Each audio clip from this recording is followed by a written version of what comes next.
ভাই আসসালামু আলাইকুম। আপনি এ যাবৎ কতগুলান পাম্পে ঘুরে দেখলেন, তেলের কি অবস্থা বা তেলের বিষয়ে আপনার কি রকম অবস্থা? সবগুলো পাম্পে গেছেন কি না? রোঙামারি থেকে রায়গঞ্জ পর্যন্ত যতগুলো পাম্প আছে সবগুলো পাম্পে গেছি। সকল পাম্পে একই অবস্থা, কোনো পাম্পে তেল নাই। কেন নাই এটা বুঝতেছি না। আসলেই নাই নাকি এরা কৃত্রিম সংকট তৈরি করতেছে? আপনার তেলের খুব প্রয়োজন। গাড়ি যেহেতু আছে, তেলের তো প্রয়োজন অবশ্যই আছে। আচ্ছা, ধন্যবাদ। না যে মানুষ প্রয়োজনের চেয়ে বেশি নিবে বা বেশিটুকু প্রয়োজন মানুষ অতটুকু ইউজ করবে। ভাই আপনি কোথা থেকে আসছেন? আমার বাড়ি বলদে ইউনিয়ন কাশিম বাজার। কাশেম বাজার।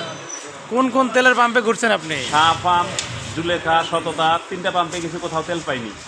কেন তেল পেলেন না? তাদেরকে কিছু বলছিলেন? জিজ্ঞেস করছি, ওনারা বলতে তেল নাই। তেল আছে কিনা আসলে তো সেটা আমরা সঠিক তথ্য পাই নাই। সেটা জানার চেষ্টা করেন নাই, জিজ্ঞাসা করেন নাই? জিজ্ঞেস করছি, বলছে নাই। কেন নাই সেটা তো জানি না। আচ্ছা, ধন্যবাদ। বলেন। আমার বাড়ি শাহীবাজার বুঝিয়া, ওখান থেকে আসছি তেল নেওয়ার জন্য। যতটুকু তেল ছিল আসছি শেষ, এখন যাবো বুদ্ধি নাই, কোনো পাম্পে তেল নাই। কোন কোন পাম্পে গেছেন আপনি? জয়মণি, রায়গঞ্জ 2 পাম্পে ঘুরলাম, তেল নাই। আমি বাড়ির যাওয়াই তো সমস্যা হয়ে গেলো, অটো দিয়ে গাড়ি নিয়ে যাওয়া লাগবে বর্তমানে। আপনি কোন জায়গা থেকে আসছেন?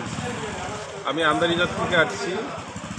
মোটামুটি নাগেশ্বরী এবং ঢুঙ্গামারিতে যত পাম্প আছে সবগুলা পাম্পে 2-3 বার করে গেছি, যে দেখি তেল নাই। আবার দেখি অটোতে ড্রাম ভর্তি করে মানুষ তেল নিয়ে যায়, বিক্রি করতেছে 200 টাকা লিটার। তা আসলে এইসব দেখার কেউ নাই এইদিকে। মূলত পাম্পওয়ালারা মনে হয় তেল কোথাও গোপন রেখে বিক্রি করে, না আমাদেরকে হয়রানি করতেছে, এটা বুঝতেছি না।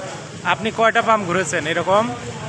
আমি নাগেশ্বরী 3টা পাম্প 4টা পাম্পে ঘুরছি, ভুঙ্গামারিতে একটা পাম্পে ঘুরে দেখছি কোথাও তেল নেই।